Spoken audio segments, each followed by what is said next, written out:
What's up, family? Gerald the Bossman here.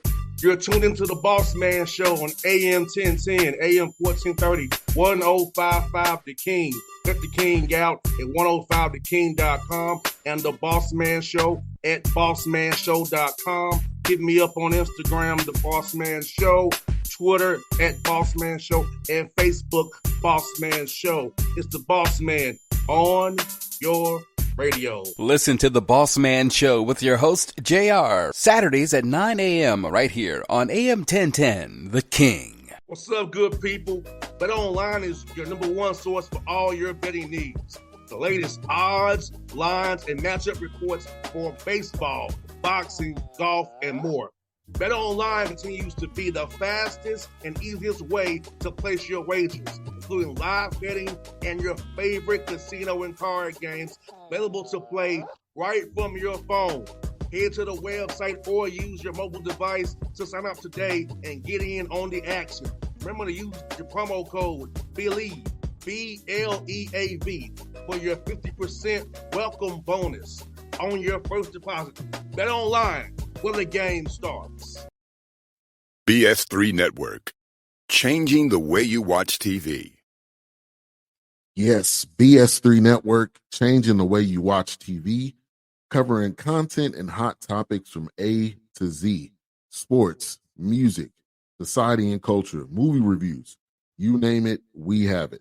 Check it out on bs3network.com or check us out on Roku, BS3 TV on Roku, as well as check out your favorite podcast on all podcast platforms or Spreaker.com/BS3 Network. You are now tuned to BS3 Network.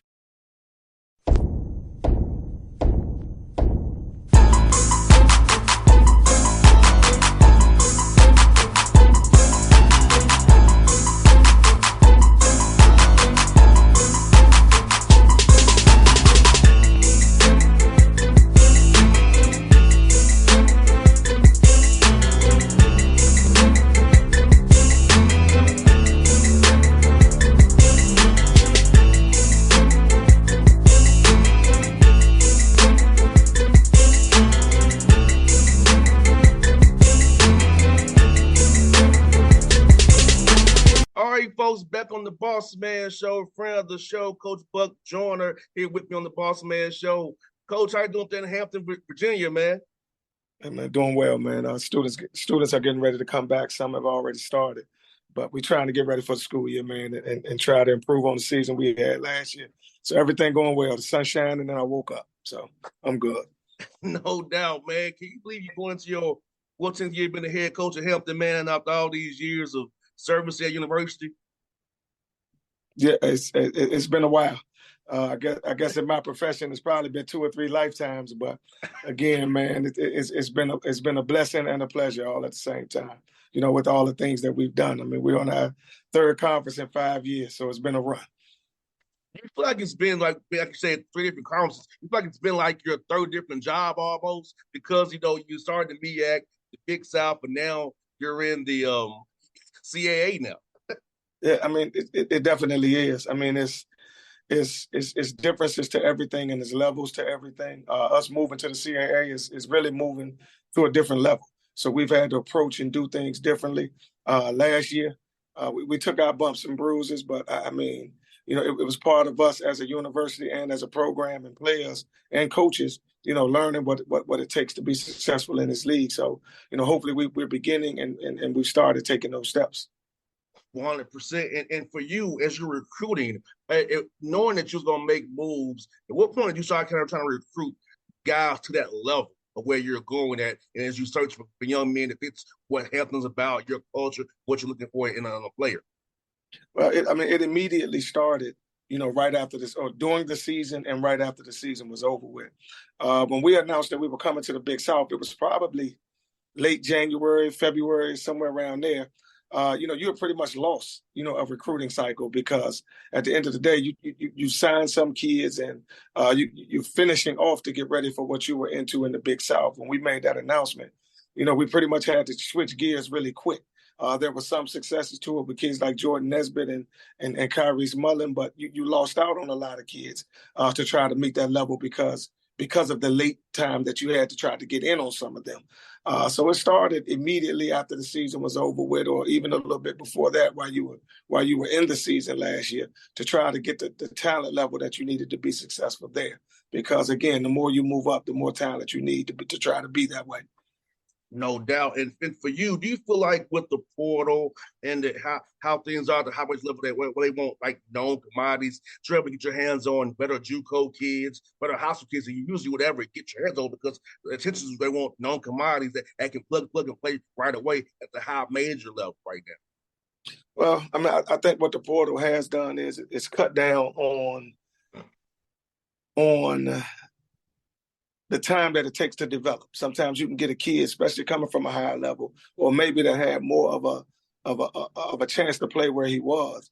So you get a situation where you can get a kid that the development time is cut a little bit, that it can help you. But I think what we lose a lot in the portal is, people at our level or teams and universities at our level, what we're losing, sometimes you're losing a 20-point score. You're losing a 10, 15, 20-point score. And then the guy that you may get in, even though he is coming from a higher level, or sometimes an even level or maybe even lower, they weren't as productive as the kid that you're losing. So you still have to make up that time for development. And I think that does hurt the high school that when you go after some high school kids, because at the end of the day, it takes time to develop them and get them ready. So you try to get something that you can help yourself a little faster. Of course, the junior college route has become way more attractive.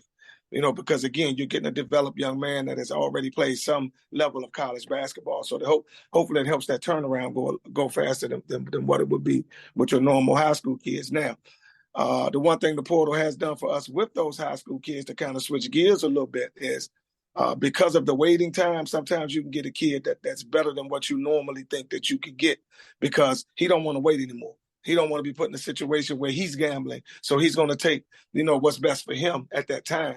But then you have to worry about losing him the next year, because he may come and be successful quicker. But again, that's the game we're in now, and that's the game that we have to play now. So we got to live by it. And do you feel like once this COVID year kind of phases, all those COVID kids kind of get out of here, that they'll be kind of more normalized again? Because like it's so old in college basketball right now that you throwing an 18, 19-year-old kid out. You got some dudes out here 25, 26, 27 now, grown men. They get something. Talk about that, Coach. I will say it's different, in the least. You got some kids and some faces that you've seen, and he ain't gone yet.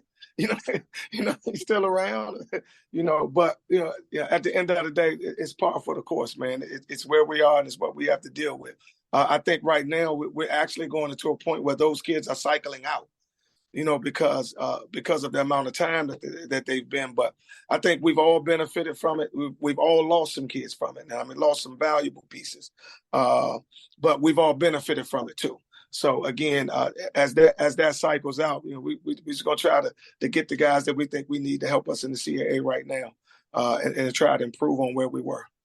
And Coach, tell us about some guys this summer who really performed well for you doing workouts as you develop your young men for this upcoming season at the fall starting here really soon. So what's some guys who stand up to you this summer as you build your team for this year that really got better over this summer period of workouts?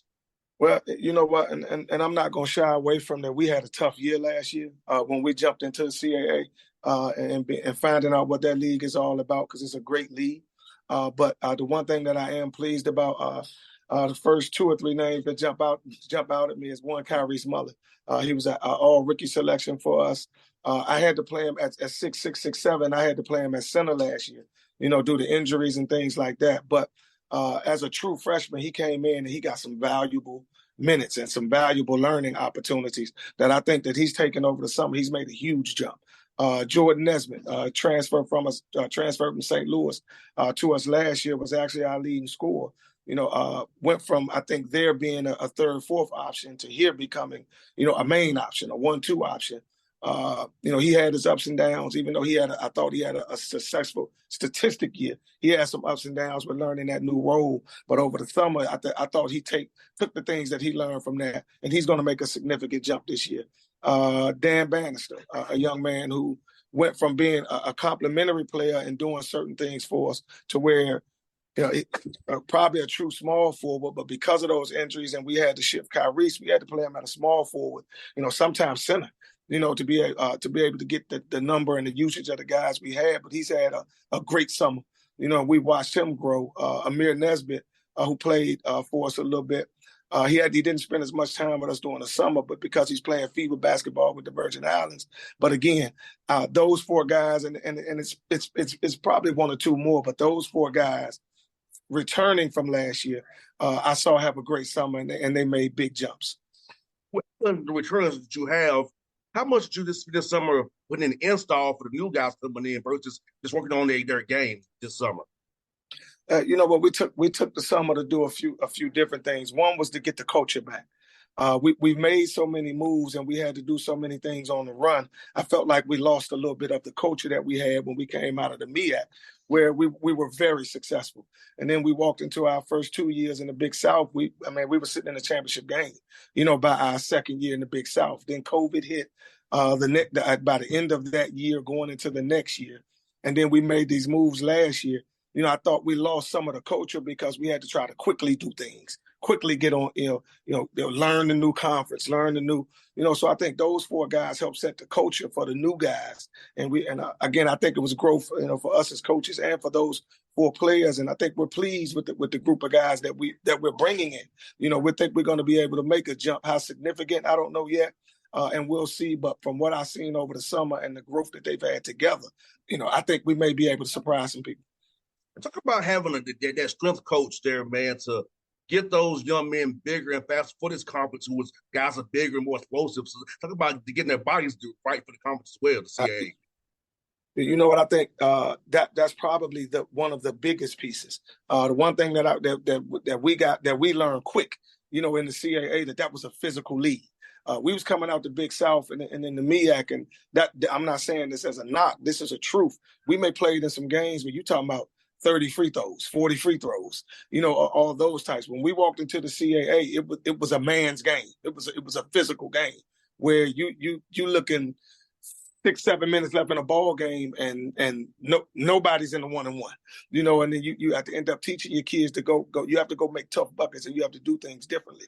So the one thing that we had to do was put ourselves in a situation where we put the bulk on our guys so that they can be able to take that pounding. You're playing at a high major level of talent, with some of with these teams in the CAA. So the whole gauntlet comes within that. And then you're talking about the physical piece, the conditioning piece, the mental piece, all of it changes. So again, I would applaud our strength and conditioning coach. I thought she did a hell of a job, with putting weight on these guys and putting them in a situation where they felt comfortable that they could be successful next year. Yeah, because, I remember being at Tennessee State, we had to play through contact. Now, we didn't get calls in the OVC. We had to play through that contact because they weren't going to give you anything. So we had to learn ourselves, like your guys did. We did just in practice about breaking bags through contact. We wouldn't get foul calls in the OVC, especially on the road. So it was like we had to do that for us. So your guys go through that, man. I know what it's all about. Your guys had to get used to for sure.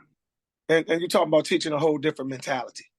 When I say we had to get the culture back, we also had to change some of that culture. We got to play with a different mentality. I thought a lot of CAA teams with the physicality in the league, they put us in situations where we were uncomfortable. So we spent the whole summer working on our guys, playing being uncomfortable, playing where you have to make. Now we're not going to put the onus on the referee, put the onus on getting the bucket, put the onus on being tough for yourselves, let us control more of our outcome than what we expect someone else to. So we're trying to change a whole mentality, and I thought we had a great summer in doing that. No doubt. You also kind of mentioned for one of your players for Virgin Islands. You're going there for the Virgin Islands. MC, tell us about that, man. How cool it's going to be to take one of your players back home and get your team experience going to the USVI, and you don't need a passport to go there because it's U.S. territory. Hey, man. Well, I think, man, we're going to be in a situation where we're going to play against, some great talent, some talented teams that I think that will get us ready.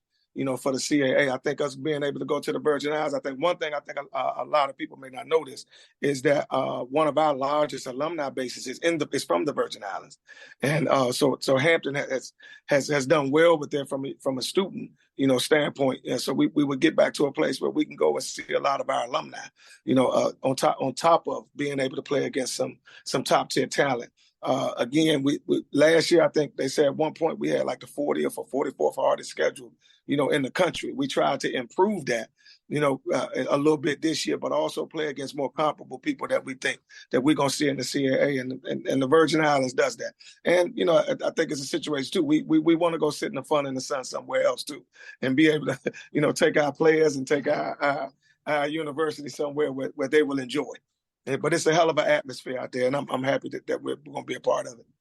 No doubt. I'm asking Coach Joyner about your hometown with South Carolina. I'm going there 2 weeks for the tennis tournament at Wake Forest. So tell us about being there around West Salem State, the history of basketball is around there, and what that meant to you growing up there, and how it led you to Johnson C. Smith, the player there and coach there, man. Well, I mean, Johnson C. Smith is my alma mater. That's one. My uncle went there. That's where he got his roots. So, me going back there, playing there, and then coaching there for a little while was great. But then to get to Winston-Salem, growing up, I had a unique situation there that I understanding a lot of people and a lot of coaches didn't. I mean, Big House Gaines lived a couple of houses away from us. It's a rich history. It's a rich place. My uncle was there. My father, from being a former coach, he was there. I mean, it's kind of hard to explain, and it's kind of surreal. But it was definitely me going back to Winston and talking about Winston and Charlotte. It's a family affair. It's where we all are, and we're proud of the fact of the legacy that I think as a family we'd be able to live and been able to build coming from there. I can't wait to go there and visit, man, and see a tennis tournament there at Wake Forest, but also see about the West Salem State, see the culture of how the basketball is so rich there, man. So I'm looking forward to a trip in a couple of weeks, man. But Coach, thank you for your time, Coach. I'll be cheering for you this year as always, man. Best luck to you guys in the CAA, man. And hope to talk to you down the road, and hopefully March to go to a tournament, my brother. Hey, man, we're going to try to make a little history. So next time we talk, hopefully it's a little different style of conversation. All right, Coach. Thanks. Be safe, brother. Thanks, brother. All right. BS3 Network, changing the way you watch TV. Yes, BS3 Network, changing the way you watch TV, covering content and hot topics from A to Z, sports, music, society and culture, movie reviews, you name it, we have it. Check it out on bs3network.com or check us out on Roku, BS3 TV on Roku, as well as check out your favorite podcast on all podcast platforms or Spreaker.com/BS3 Network. You are now tuned to BS3 Network. What's up, good people? Bet Online is your number one source for all your betting needs. The latest odds, lines, and matchup reports for baseball, boxing, golf, and more. Bet Online continues to be the fastest and easiest way to place your wagers, including live betting and your favorite casino and card games available to play right from your phone. Head to the website or use your mobile device to sign up today and get in on the action. Remember to use your promo code BELIEVE, BLEAV, for your 50% welcome bonus on your first deposit. Bet Online, where the game starts. What's up, family? Jared the Bossman here. You're tuned into the Bossman Show on AM 1010, AM 1430, 1055 The King.